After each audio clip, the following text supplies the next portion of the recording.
आज हम कक्षा 9वीं की हिंदी पाठ्य पुस्तक स्पर्श विभाग 1 पाठ नंबर 4 के बारे में चर्चा करने जा रहे हैं। पाठ 4 जिसका जिक्र धीरंजन मालवीय ने कहा है और उनके लेखक भी है, और इस चैप्टर का नाम अथवा पाठ का नाम वैज्ञानिक चेतना के वाहक के रूप में कहा गया है।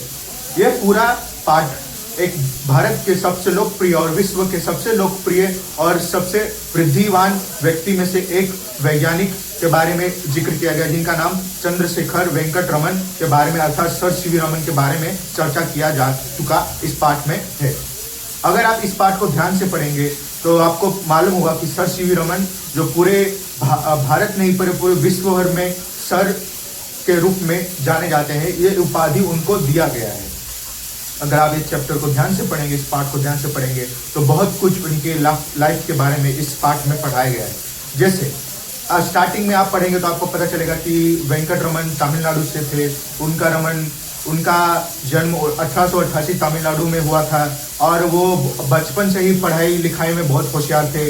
और अगर आप पढ़ेंगे तो उनके बारे में आपको पता चलेगा कि बहुत ही कम उम्र में, जिस उम्र में बच्चे खेलते हैं अर्थात 11 साल की उम्र में उन्होंने 10वीं मैट्रिक पास किया और 18 साल की उम्र में उन्होंने पूरा ग्रेजुएशन कंप्लीट कर दिया और स्वर्ण पदक के साथ उन्होंने बीए कंप्लीट किया।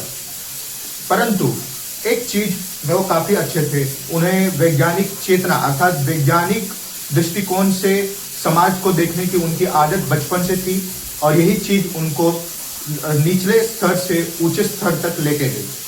उनके बारे में कहा गया है कि उनका एक अफेक्ट यानी रमन अफेक्ट के बारे में विश्व भर में प्रख्यात जो उन्होंने ही दी है, जो उन्होंने ही कहा है, ये चीज पूरी दुनिया में पता चला। रमन अफेक्ट क्या है तो उन्होंने समझाते हुए बहुत ही अच्छे और सरल रूप में वो समझाते हुए कहते हैं कि रमन अफेक्ट ये है। क्या है रमन अफेक्ट? जब भी प्रकाश की किरणें किसी ठोस पदार्थ या रवेदार पदार्थ से होकर गुजरती है तो प्रकाश की किरणें का जो मोल जो है वो बदल जाता है, यानी उसका रंग बदल जाता है। उसे रमन अफेक्ट कहा गया और इसके वजह से उनको पूरी दुनिया भर में प्रसिद्धि मिली और उनको नोबेल पुरस्कार भी मिला। रमन अफेक्ट के बारे में पूरे विश्व भर में विख्यात हो गए और वो पहले वैज्ञानिक बने जो पहले भारतीय बने जिनको नोबेल पुरस्कार मिला। और ये बहुत ही अच्छी बात इसलिए है क्योंकि वो पहले जब वैज्ञानिक थे, जब रमन अफेक्ट के बारे में पूरी दुनिया को पता चला, तब हमारा भारत देश गुलाम था, अंग्रेजों के बोझ तले दबा हुआ था, हम उनके गुलाम थे, अंग्रेज हम पे गुलामी किया करते थे। तब उन्होंने ये सिद्ध किया कि एक गुलाम देश का भी युवक वैज्ञानिक बन सकता है और पूरी दुनिया भर में भारत का डंका बजा सकता है। धन्यवाद।